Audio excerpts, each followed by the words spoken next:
இந்த ராஜீவ் காந்தி இந்த நபர் திட்டமிட்டு பிரச்சனை பண்ணிருக்காரு. எல்லா ஊடகங்களும் பொய் பரப்பி போட்டுருக்காங்க, இவர் தான் இடிச்சிட்டாரு சொல்லிட்டு. திட்டமிட்டு இந்த ராஜீவ் காந்தி நபர் அது அண்ணன் திருமாக்கார் தான் சொல்லிட்டு தெரிஞ்சு வந்து நின்று பிரச்சனை பண்ணிருக்காரு. நான் உங்களுக்கு வீடியோ ப்ளே பண்ணுற பாருங்க.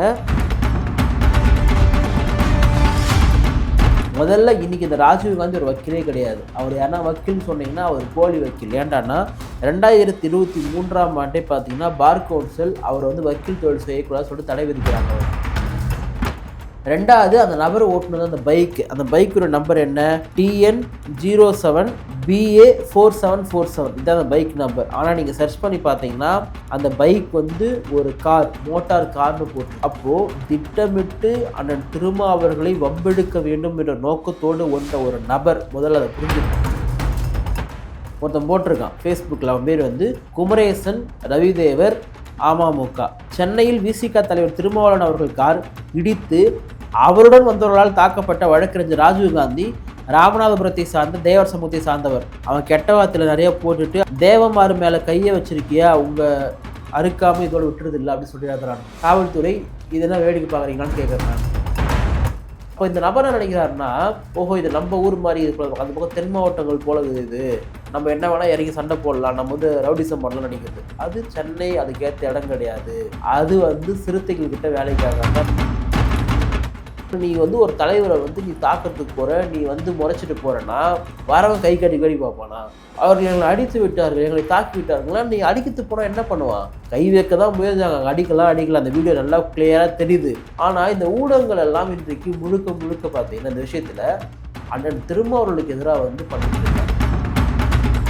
திட்டமிட்டு இன்றைக்கு ஒடுக்கப்பட்ட சமூகத்திற்கு எதிராகவும், திட்டமிட்டு இன்றைக்கு அண்ணன் திருமா போன்ற அரசியல் தலைவர்களுக்கு எதிராகவும் இங்கே மிகப்பெரிய ஒரு சதி நடந்துட்டு இருக்கு. உங்களுக்கெல்லாம் இந்த தைரியம் துணிச்சிடும், இந்த ஆட்சியில் வந்திருக்குன்னா இந்த ஆட்சி உங்களை பாதுகாக்கிறது. குறிப்பாக இந்த நபர்கள்லாம் தென் மாவட்டங்கள்லேருந்து வரக்கூடியவங்க, அங்கேருந்து வந்து அதே மாதிரி இங்கே வந்து சீன் போடலாம், இங்கே ரவுடிசம் பண்ணலாம் நினைக்கக்கூடிய நபர்கள். அதெல்லாம் சென்னையில் வேலைக்கே ஆகாது. இந்த சென்னை யார் இருக்கக்கூடிய ஏரியான்றது எல்லாருக்குமே தெரியும். இங்கெல்லாம் வந்து ஒன்றும் பண்ண முடியாது அப்படின்றத ஒரு எச்சரிக்கை நம்ம சொல்கிறேன். நிம்மதி ப்ராப்பர்ட்டி மேனேஜ்மெண்ட், உங்கள் பழைய வீட்டை புதிய வீடாக மாற்றலாம். வாங்க. வணக்கம். வணங்குறேன். நேற்று ஹைகோர்ட் வாசலில் நடந்த சம்பவம், விசிக கட்சி தலைவர் திருமா அவர்கள் வந்து வாகனத்தை இடிச்சுதான் வந்து சொல்கிறாங்க. ஆனால் வந்து அந்த வாகனத்தை ஓட்டி வந்து வேண்டுமென்றே வந்து விசிக தலைவர் திருமா அவர்கள் காரை இடிச்சுதான் வந்து சொல்கிறாங்க. என்ன நடந்துச்சு? நேற்று நடந்த ஒரு ஆர்ப்பாட்டத்தில் நேற்றைக்கு அண்ணன் திருமா அவர்கள் வந்து கலந்து கொள்கிறார். அந்த ஆர்ப்பாட்டம் எதுக்குன்னா வந்து உச்சநீதிமன்ற தலைமை நீதிபதி மதிப்பிற்குரிய கவாய் அவர்கள் மீது ஒரு வழக்கறிஞர் செருப்பு வீசினார். அதை கண்டித்து வந்து ஆர்ப்பாட்டம். அந்த ஆர்ப்பாட்டத்தில் பங்கேற்றுட்டு வெளியே வராரு. நமக்கு தெரியும் ஹைகோர்ட்டுடைய வாசலாண்டே எவ்வளோ கூட்டம் இருக்கும், அங்கே என்ன ரோடு எல்லாமே எனக்கு தெரியும், சரிங்களா? அந்த இடத்துல வந்து ஒரு வண்டி ஒரு வண்டி தான் போக முடியும். நல்லா பாருங்கள், அந்த வீடியோ உங்களுக்கு நான் காட்டுறேன். இந்த நபர், இந்த ராஜீவ் காந்தின்ற நபர் திட்டமிட்டு பிரச்சனை பண்ணிருக்காரு. எல்லா ஊடகங்களும் பொய் பரப்பி போட்டுருக்காங்க, இவர் தான் இடிச்சிட்டாரு சொல்லிட்டு. திட்டமிட்டு இந்த ராஜீவ் காந்தி நபர் அது அண்ணன் திருமாக்கார் தான் சொல்லிட்டு தெரிஞ்சு வந்து நின்று பிரச்சனை பண்ணியிருக்காரு. நான் உங்களுக்கு வீடியோ ப்ளே பண்ணுற பாருங்கள். இந்த இடத்துல வந்து இந்த ஃபுட்டேஜ், இதுதான் அந்த ரா ஃபுட்டேஜ், சரிங்களா?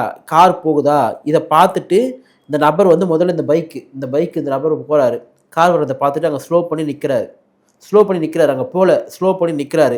நின்ன உடனே அந்த கார் கிட்ட போகுது, இடி கூட நிற்கல, கார் கிட்ட போக நின்று இறங்குறாரு. இறங்கி வந்து பிரச்சனை பண்ணுறாரு. இறங்கி வந்து கேட்குறாரு, இறங்கி வந்து பிரச்சனை பண்ணியிருக்காரு, சரிங்களா? இப்போது ஒரு தலைவருடைய கார் வருது, வாட்டவர், நீங்கள் தலைவருடைய கார் வருது, யாரோ ஒரு கார் வருது, கார் வரதை பார்த்துட்டு தான் அங்கே வந்து இத்தனைக்கும் அங்கே ஆர்ப்பாட்டம் பண்ணிட்டு இருக்கிறது எல்லாருக்குமே தெரியும்.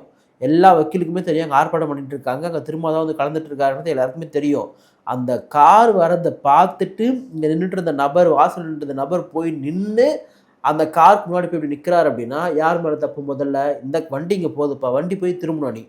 நீ திரும்பி இங்கே நிற்கிற, அந்த வண்டி பின்னாடி வந்து நிற்கிற வரைக்கும் நிற்கிற நீ அப்படின்னா நீ திட்டமிட்டு வம்பு எடுத்துக்கிற இல்லையா? முதல்ல இன்னைக்கு இந்த ராஜீவ் காந்தி ஒரு வக்கீலே கிடையாது. அவர் யாரா வக்கீல்னு சொன்னீங்கன்னா அவர் போலி வக்கீல். ஏண்டான்னா 2023ஆம் ஆண்டே பார்த்தீங்கன்னா பார் கவுன்சில் அவர் வந்து வக்கீல் தொழில் செய்யக்கூடாது சொல்லிட்டு தடை விதிக்கிறாங்க அவருக்கு. 2023 அந்த சர்க்குலரும் நீங்கள் பார்த்துருப்பீங்க, உங்களுக்கு தெரியும், சரிங்களா? ரெண்டாவது, அந்த நபர் ஓட்டுனது அந்த பைக்கு, அந்த பைக்கோட நம்பர் என்ன, TN07BA4747, இதுதான் அந்த பைக் நம்பர். ஆனால் நீங்கள் சர்ச் பண்ணி பார்த்தீங்கன்னா அந்த பைக் வந்து ஒரு கார், மோட்டார் கார்னு போட்டிருக்கு. அப்போது இந்த நபரும் வந்து ஒரு போலி வக்கீலே கிடையாது, தடை பண்ணியிருக்காங்க. வக்கீல் தொழில் செய்யக்கூடாது சொல்லி தடை பண்ணியிருக்காங்க பார் கவுன்சில். அவர் எடுத்துகிட்டு வந்த வண்டியும் பார்த்தீங்கன்னா ஒரு போலியான ஒரு வண்டி. அப்போது திட்டமிட்டு அண்ணன் திருமாவர்களை வம்பெடுக்க வேண்டும் என்ற நோக்கத்தோடு வந்த ஒரு நபர், முதல்ல அதை புரிஞ்சுக்கணும். ரெண்டாவது, இப்போ என்ன பரப்பப்படுறாங்க, விசிக நபர்கள் வந்து தாக்குனாங்க, அண்ணாமலை போன நபர்களே போட்டுன்னு இருக்காங்க. உண்மை என்னன்னு தெரியாத நபர்கள்லாம் போட்டிருக்காங்க. ஏன்னா எதையாவது ஒரு வகையில் அண்ணன் திருமாவளவனை வந்து நம்ம காலி பண்ணுன்றதுக்காக இந்த நபர் வந்து நின்னாரு, சண்டை இது பண்ணுறாரு. என்ன அங்கே என்ன பேசுறாரு அப்படின்னா, இறங்கிட்டு தலைவருக்கு யாரா இருந்தா அண்ணா அப்படின்னு கேட்க, எவ்வளோ ஒரு திமிரு ஆணவமான பேச்சு. யாரா இருந்தா என்னன்னு கேட்டால் அங்கே என்ன பண்ணுவாங்க, இப்போ யாரா இருந்தா அண்ணான்னு சொல்லிட்டு கேட்குறாரு. யாரா இருந்தா அண்ணான்னு சொல்லிட்டு ஒரு தொண்டர்கிட்ட கேட்டால் என்ன பண்ணுவாங்க தொண்டை, அந்த கூட வந்தவங்க வந்து இந்த நபர் வந்து பின்னாடி இறங்கி போய் நீ கேட்குறாரு, அண்ணா யார் இருந்தா என்ன சொல்லிட்டு பின்னாடி உள்ளே வந்து பார்க்குறாரு. அப்போது நீங்கள் அவ்வளோ தைரியமாக துணிச்சலாக அந்த வம்பு இழுப்பீங்க, நீங்கள் சண்டை இழுப்பீங்க, ஒரு கட்சியோட தலைவர்கிட்ட வந்து நீங்கள் முறைப்பீங்க, அங்கே நிற்கிறவங்கள வேடி பார்ப்பானா? இது ஒன்றும் அவங்க ஊர் கிடையாது, இது சென்னை. தெளிவாக சொல்கிறோம், நீங்கள் மற்றவங்ககிட்ட பண்ணுற மாதிரி சிறுத்தைகள்கிட்டலாம் பண்ண முடியாது. ஏன்னா பொதுவாக இந்த நபர் வந்து யார் அப்படின்னு சொல்லிட்டு கொஞ்சம் விசாரிக்கும் பொழுது, இவர் பொதுவாகவே அங்கே ஊருங்கள்லாம் வந்து நமக்கு தெரியாது, இவர் எந்த ஊர் என்னலாம் எனக்கு தெரியாது. இவர் ஒரு முக்குலத்தர் சமூகத்தை சார்ந்தவர்ன்றதுக்காக அந்த சமூகத்தை சார்ந்தவங்க முழுக்க முழுக்க இறங்கி பதிவுகள் போட்டுக்கிறாங்க. என்னடா எங்கால் மேலே கை வச்சுருவீங்களா, உங்களை அது பண்ணுறோம்டா இது பண்ணுறான்னு சொல்லிட்டு அவ்வளோ ஆபாசமாக அவ்வளோ மோசமாக சமூக அழுத்தத்தில் எழுதிட்டு இருக்கானுங்க. யார், இவருக்கு வக்காலத்து வாங்கக்கூடியவங்க. அப்போ இந்த நபர் என்ன நினைக்கிறாருன்னா, ஓஹோ இது நம்ம ஊர் மாதிரி இது அந்த பக்கம் தென் மாவட்டங்கள் போல இது, நம்ம என்ன வேணால் இறங்கி சண்டை போடலாம், நம்ம வந்து ரவுடிசம் பண்ணலாம்னு நினைக்கிறது. அது சென்னை, அதுக்கேற்ற இடம் கிடையாது, அதுக்கேற்ற இடம் ஹைகோர்ட் கிடையாது. அது வந்து சிறுத்தைகள்கிட்ட வேலைக்காக தான் நம்ம சொல்ல விரும்புவது. நான் என்ன கேட்குறேன், நீ வந்து ஒரு தலைவரை வந்து நீ தாக்கிறதுக்கு போகிற, நீ வந்து முறைச்சிட்டு போகிறேன்னா வரவன் கை கட்டி கடி பார்ப்பானா? அவர்கள் எங்களை அடித்து விட்டார்கள், எங்களை தாக்கி விட்டார்களா, நீ அடிக்கிறதுக்கு போனால் என்ன பண்ணுவான்? கை வைக்க தான் முயற்சாங்க, அடிக்கலாம். அந்த வீடியோ நல்லா கிளியராக தெரியுது. அதுக்குள்ளே போலீஸ் வந்து அவர் செக்யூர் பண்ணி கூட்டின்னு போயிட்டாங்க. அந்த நபர் ஓடி ஒழிஞ்சிட்டாரு, இதுதான் நடந்துச்சு. ஆனால் இந்த ஊடகங்கள் எல்லாம் இன்றைக்கு முழுக்க முழுக்க பார்த்தீங்கன்னா இந்த விஷயத்தில் அண்ணன் திருமாவளவனுக்கு எதிராக வந்து பண்ணிட்டு இருக்காங்க.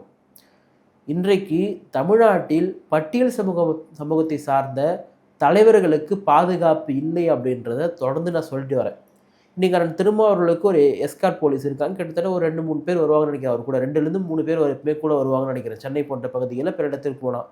ஆனால் அதுவே அவங்களுக்கு போதுமான பாதுகாப்பான்னு கேட்டால் கிடையாது. சும்மா லெட்டர் பேடு கட்சிக்காரன், ஆர்எஸ்எஸ் சார்ந்தவன், இந்துத்துவ கட்சிக்காரன், இவனுக்கெல்லாம் பார்த்தா 2 கன்மேன் குத்து வச்சிருக்கு. நீ அண்ணன் திருமாவளவனுக்கு போலீஸ் பாதுகாப்பை பலப்படுத்த வேண்டும்.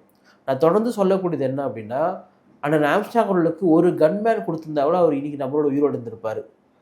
அப்போது அவர் ஒருத்தரை வந்து இழந்துட்டோம். அப்போ இதுக்கு மேலே சமுதாயம் வந்து பார்த்திங்கன்னா இந்த மாதிரி ஒடுக்கப்பட்ட சமூகத்திற்காக உழைக்கக்கூடிய தலைவர்களை இந்த மாதிரி அச்சுறுத்தலேருந்து பாதுகாக்க அப்படின்னா திருமாவளவனுக்கு நீங்கள் போலீஸ் பாதுகாப்பு உயர்த்த வேண்டும். சும்மா வீட்டில் இருக்கிற விஜய்க்கெலாம் ஒய் கொடுக்க போகிறேன், சட்டு கொடுக்க போகிறேன் அப்படின்ட்டு இவருக்கு கொடுங்க. இவர் எந்நேரம் மக்கள் இடத்துல போகிறாரு, என்ன இடத்துல மக்களை போய் சேர்த்திக்கிறாரு. இந்த மாதிரி சாதியவாதிகள், ஆதிக்கவாதிகள்லாம் பார்த்திங்கன்னா ஒரு அச்சுறுத்தலாக வந்திருக்கிறாங்க. அப்போது இப்படிப்பட்ட நபர்களை பாதுகாக்க வேண்டும் தமிழ்நாடு அரசினுடைய ஒரு கடமை.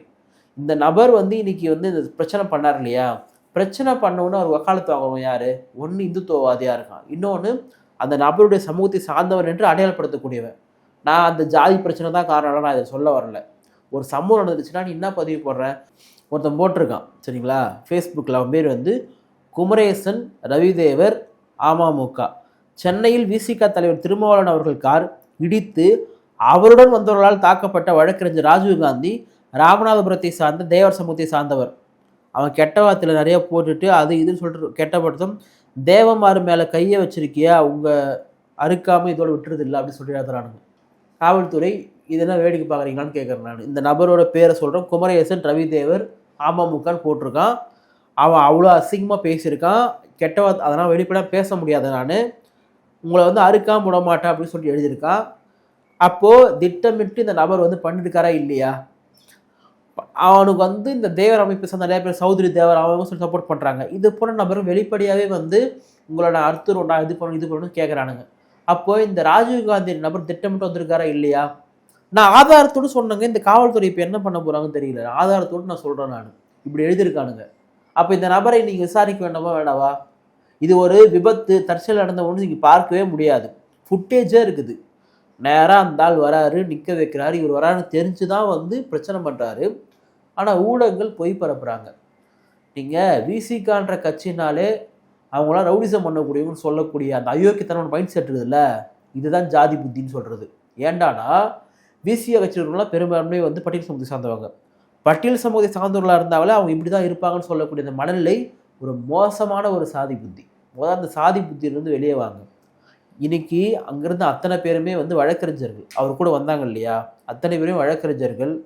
அங்கே வழக்கறிஞர் சங்கத்தில் பொறுப்பில் இருக்கக்கூடியவங்க எல்லாருமே படித்த தலைமுறைகள். ஆனால் திருமாவர்களை சூழ்ந்திருக்கக்கூடிய எல்லாருமே படித்தவங்க தான். உங்களுக்கு விசிகான்ற கட்சி மேலே விமர்சனம் இருக்கலாம், திமுகவோட கூட்டில் இருக்கிறாங்கன்றதுக்காக விமர்சனம் இருக்கலாம். ஆனால் அந்த கட்சியையும் அந்த தலைவரையும் அந்த அந்த விசிகான்ற கட்சியினுடைய உறுப்பினர்களையும் பார்த்தீங்கன்னா நீங்கள் ஒரு மோசமானவர்கள் கூட சித்தரிக்கக்கூடியதை ஒரு நாளும் ஏற்க முடியாது. விசிகான்ற கட்சியை பார்த்து ஒருத்தர் வந்து ரவுடிசம் கட்சின்னு சொல்கிறான்னா ஒரு ஜாதிவாதியாக இருப்பான், இல்லை வந்து இந்துத்துவத்தின் கைக்கூலியாக இருப்பான். அவன் மட்டும் தான் அப்படி பேசுவான்.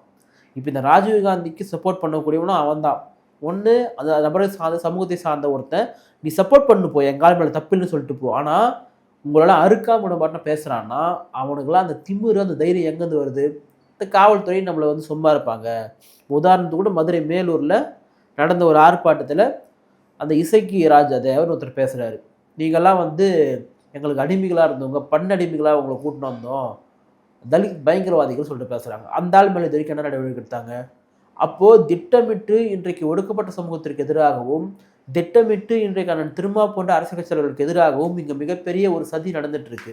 வெளிப்படையாக அந்த ஆள் பேசுகிறாரு தலித் பயங்கரவாதிகள்னு. காவல்துறை இது வரைக்கும் கைது பண்ணல. வெளிப்படையாக பேசுகிறாரு நீங்களாம் அடிமைகளாக இருந்தவங்க சொல்லிட்டு இது வரைக்கும் காவல்துறை கைது பண்ணல. அப்போ இதெல்லாம் உங்கள் சட்ட ஒழுங்கு பிரச்சனை வராதா? இதெல்லாம் சமுதாயத்தில் வந்து வன்முறையை தூண்டி விடாதா? இன்னைக்கு இந்த நபரை ஆதரித்து எழுதக்கூடிய நபர்கள் நீ வந்து திருமாவளவன் மேலே குற்றம் சொல்லிட்டு உன் சமுதாயத்துக்காரனை காப்பாற்ற ஒரு பிரச்சனையும் கிடையாது. ஆனால் நீ அந்த சமுதாயத்தை அசிங்கமாக பேசுகிற, உங்களால் அறுக்காமட பாட்ட பேசுகிறேன்னா உங்களுக்கெல்லாம் இந்த தைரியம் துணிச்சிடும். இந்த ஆட்சியில் வந்திருக்குன்னா இந்த ஆட்சி உங்களை பாதுகாக்கிறது. குறிப்பாக இந்த நபர்கள்லாம் தென் மாவட்டங்கள்லேருந்து வரக்கூடியவங்க.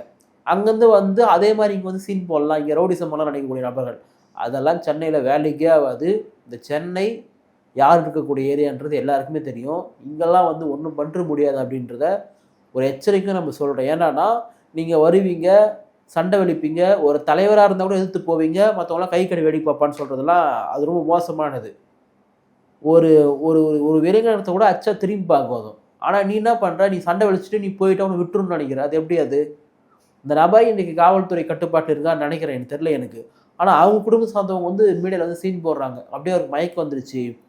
அந்த நபர் வந்து சண்டை வலிக்கு தூதர் அங்கே பிரச்சனை பண்ண வந்த நபரை போயிட்டு செக்யூர் பண்ணுறாங்க. இந்த சில சில இந்துத்துவத்தின் கைக்கூலி ஊடகங்கள்லாம் பார்த்தீங்கன்னா இந்த விஷயத்தில் பார்த்தீங்கன்னா அவரை வந்து ஒரு பெரிய ஒரு மனித புனிதர் போல சித்தரிக்கிறாங்க. அந்த நபர் ஒரு ஒழுக்கம் இல்லாதவர், ஒரு சரியில்லாதவர்ன்றதுக்காக பார் கவுன்சிலில் அவரை வந்து வழக்கறிஞர் விழுந்து எடுத்திருக்காங்க. 2023 அவர் வழக்கறிஞர் கிடையாது. இன்றைக்கி ஒரு வழக்கறிஞர் சொல்லிட்டாங்கன்னா போனால் போலி வழக்கறிஞர். அது வந்து ஒரு போலி வண்டி எல்லாத்தையுமே இன்றைக்கி அம்பலப்படுத்திட்டு இருக்காங்க. அப்போது நேற்றைக்கு நடந்த ஒரு சம்பவம் என்பது ஒரு திட்டமிட்டு நடந்த ஒரு சதியாக தான் நம்மளால் பார்க்க முடியுது. அந்த சம்பவம் நடக்குது, நடந்து முடிஞ்சோன்னா அத்தனை பேரும் வக்காலத்துக்கு வரானுங்க. அவ்வளோ நியூஸும் பார்த்தீங்கன்னா இவருக்கு எதிராக திரும்புதுன்னா எவ்வளோ ஒரு மோசமான ஒரு நிலை அது. அப்போ தமிழ்நாட்டில் பட்டியல் சமூக மக்களுக்கும் பாதுகாப்பு இல்லை, பட்டியல் சமூக தலைவர்களுக்கும் பாதுகாப்பு இல்லை தான் நம்மளை புரிஞ்சிக்க முடியுது. இந்த இஷ்யூவில் முழுக்க முழுக்க தவறுன்றது அந்த ராஜீவ்காந்தி நபர் மேலே தான் இருக்குது. அவர் தான் வேணும்னு திட்டமிட்டு பிரச்சனை ஏற்படுத்தியிருக்காரு. ஆனால் இதில் அண்ணன் திருமாவர்கள் மேலே அவதூறு பரப்புவதெல்லாம் பார்த்தீங்கன்னா ரொம்ப அயோக்கியத்தனமானது.